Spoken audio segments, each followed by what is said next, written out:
The 48 laws of power. Law 24. Play the perfect courtier. Perfect courtier की तरह व्यवहार करो। पावरफुल लोगों के आसपास रहकर आगे बढ़ना है तो सिर्फ स्मार्ट होना काफ़ी नहीं है, आपको ये भी पता होना चाहिए कि कब बोलना है, कब चुप रहना और कब सबसे ज़रूरी सामने वाले को अपनी मौजूदगी में छोटा महसूस नहीं होने देना है।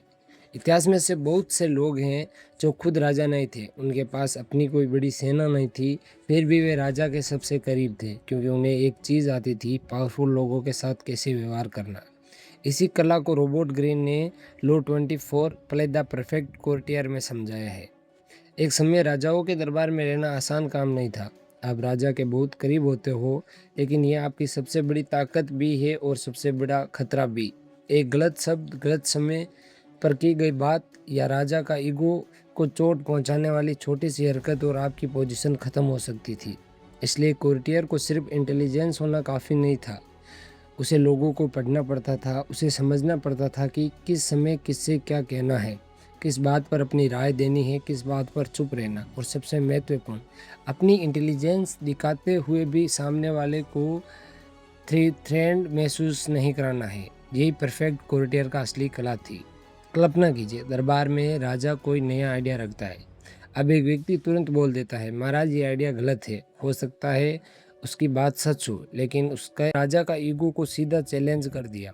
दूसरा व्यक्ति उसी बात को अलग तरीके से रखता है, महाराज अगर हम इस आइडिया के साथ ये तरीका भी जोड़ दे तो शायद रिजल्ट और बेहतर हो सकता है। दोनों में लगभग एक सी ही बात कही, लेकिन दूसरे व्यक्ति ने राजा को गलत साबित नहीं किया, उसने उसे महसूस कराया कि फाइनल डिसीजन अभी भी राजा का ही है। यही कोर्टियर की कला थी को आज के समय में समझिए। मान लीजिए आप किसी कंपनी में काम करते हो, आपका बॉस कोई आइडिया देता है और आपको लगता है कि उसमें प्रॉब्लम है। अगर आप उसे सामने कह दे, सर आपका आइडिया गलत है, तो हो सकता है कि आपकी बात सही हो लेकिन सामने वाला डिफेंसिव हो जाए। इसकी बजाय आप कह सकते हो, सर अगर हम इसे इस एंगल से भी देखें तो शायद रिजल्ट और भी बेहतर मिल सकता है। आपने अपनी बात भी रख दी, लेकिन सामने वालों की ईगो को अननेसेसरी चोट नहीं पहुंच रही। यही है लो 24 का प्रैक्टिकल लेसन। लेकिन कोर्टियर बनने का मतलब चापलूस बनना नहीं है, ये फ़र्क बहुत ज़रूरी है। अगर आप हर बात पर यस सर, बिल्कुल सही सर कहेंगे तो आप परफेक्ट कोर्टियर नहीं बनेंगे, आप सिर्फ एक फ्लेटियर बन जाएंगे। एक अच्छा कोर्टियर जानता है कि कब कम्पीट करना है, कब अपनी राय देनी है और कब अपनी दूसरी बनाए रखनी है और कब अपनी दूरी बनाए रखनी है। उसे पता होता है कि हर बात सीधे बोलना होनेस्टली नहीं होती, कभी कभी सही बात को सही तरीके से कहना ही असली इंटेलिजेंस होती है।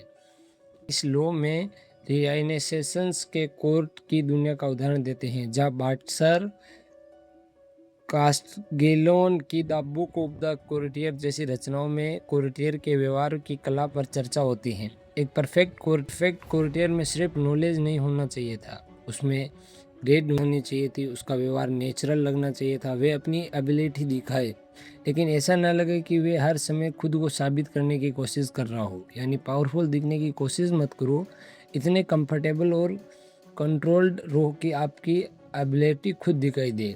अब इसे बिजनेस में देखिए। मान लीजिए आप किसी एक बड़े इन्वेस्टर के साथ मीटिंग में हो, आपके पास नॉलेज है, आप बहुत कुछ जानते हो, लेकिन अगर आप पूरी मीटिंग में सिर्फ अपनी नॉलेज दिखाने लग रहे हो तो सामने वाला शायद ये सोचे, ये व्यक्ति मेरे साथ काम करने के बजाय मुझे इम्प्रेस करने की कोशिश कर रहा है। लेकिन अगर आप पहले उसकी बात सुने, सही सवाल पूछे, फिर अपनी बात रखें और जहाँ ज़रूरी हो वह सामने वाले को क्रेडिट दे, तो आपकी पर्सनैलिटी ज़्यादा मैटर दिखाई दे सकती है। क्योंकि बिजनेस में लोग सिर्फ ये नहीं देखते कि आप कितना जानते हो, वे ये भी देखते हैं कि आपके साथ काम करना कितना आसान है।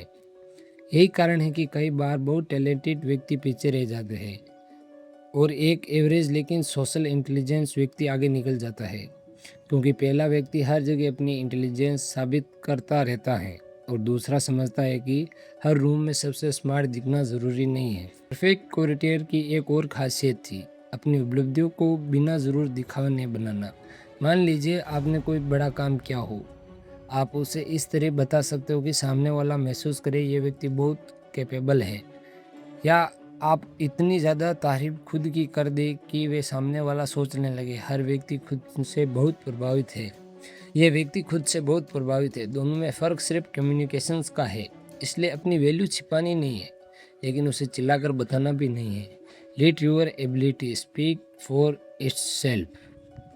और यही बात आज के सोशल मीडिया और बिजनेस में भी लागू होती है। अगर आप हर दिन लोगों को बताते रहे मैं सबसे स्मार्ट हूँ, मेरे जैसा कोई नहीं है, तो कुछ समय बाद लोग आपकी बातें से ज़्यादा आपके ईगो को नोटिस करने लगेंगे। लेकिन अगर आप लगातार अच्छे काम करते रहे, लोगों को रिस्पेक्ट दे, अपने स्किल्स दिखाए और बिना ज़रूरत के खुद को बड़ा साबित न करे, तो आपकी रेपुटेशन धीरे धीरे खुद बनती है। इस लोगों की सबसे बड़ी सीख ये नहीं है कि पावर सिर्फ आपकी एबिलिटी में नहीं होती, इस बात में भी होती है कि आप अपनी एबिलिटी को लोगों के सामने कैसे प्रेजेंट करते हो। आप किसी से असहमत हो सकते हो, लेकिन उसे ह्यूमिलिटी किए बिना। आप किसी से ज़्यादा जान हो सकते हो, लेकिन उसे छोटा महसूस कराए बिना। आप ज़्यादा पावरफुल व्यक्ति के करीब हो सकते हो, लेकिन अपनी आइडेंटिटी खोए बिना। और आप अपनी सफलता दिखा सकते हो, लेकिन ऐसा किए बिना कि सामने वाला आपसे थ्रेटेंड महसूस करे। तो अगली बार जब भी किसी इम्पोर्टेंट व्यक्ति के साथ हो, चाहे वह आपका बॉस हो, बिजनेस पार्टनर हो, इन्वेस्टर हो, या कोई ऐसा व्यक्ति जिसकी पोजीशन आपसे बड़ी हो, तो सिर्फ ये मत सोचिए कि मैं उससे क्या बताऊँ। एक बार ये भी सोचिए कि मैं उससे कैसे बात करूँ कि मेरी बात भी समझ आ जाए और रिलेशनशिप भी मजबूत रहे। यही सोशल इंटेलिजेंस है, और यही बात लो 24 प्ले द परफेक्ट कोरिट्योर में की असली ताकत है। क्योंकि पावरफुल लोगों के आसपास रहना एक कला है, और उस कला में सबसे बड़ी बात यह नहीं है कि आप कितना बोलते हो, बल्कि आप कब बोलते हो, कैसे बोलते हो, और सामने वाले को आपके साथ कैसा महसूस होना चाहिए। इसलिए स्मार्ट बनो, लेकिन अपनी स्मार्टनेस का प्रदर्शन मत बनाओ। रिस्पेक्ट दो, लेकिन अपनी सेल्फ रिस्पेक्ट मत खो। और सबसे ज़रूरी बात, लोगों को समझना सीखो, क्योंकि पावर की दुनिया में सिर्फ टैलेंट नहीं, व्यवहार भी बहुत कुछ तय करता है। यही है लो 24 प्ले द परफेक्ट कोरिट्योर। अगर आपको आज का लो 24 पसंद आए तो इस वीडियो को लाइक ज़रूर करें एंड चैनल बुक बूस्ट को सब्सक्राइब भी ज़रूर करना, क्योंकि इस पूरी किताब में हम सिर्फ लॉज नहीं पढ़ रहे हैं, हम कोशिश कर रहे हैं कि इन्हें रियल लाइफ और बिजनेस में समझे और इस्तेमाल करना सीखे। और अगर आपने हमारे पिछले दोस्त नहीं देखे तो वो उनकी भी प्लेलिस्ट जाकर देख सकते हो, और भी बुक समरीज देख सकते हो। अगले चैप्टर में हम मिलते हैं एक पावरफुल लोग के साथ। तब तक के लिए एक बात याद रखना, स्मार्ट होना अच्छी बात है, लेकिन लोगों को समझाना उससे भी ज़रूरी बात है। स्मार्ट होना अच्छी बात है, लेकिन लोगों को समझाना उससे भी ज़्यादा ज़रूरी है। तब तक के लिए पढ़ते रहिए, ग्रो करते रहिए। एंड जय हिंद, जय भारत। मिलते हैं अगले चैप्टर पर।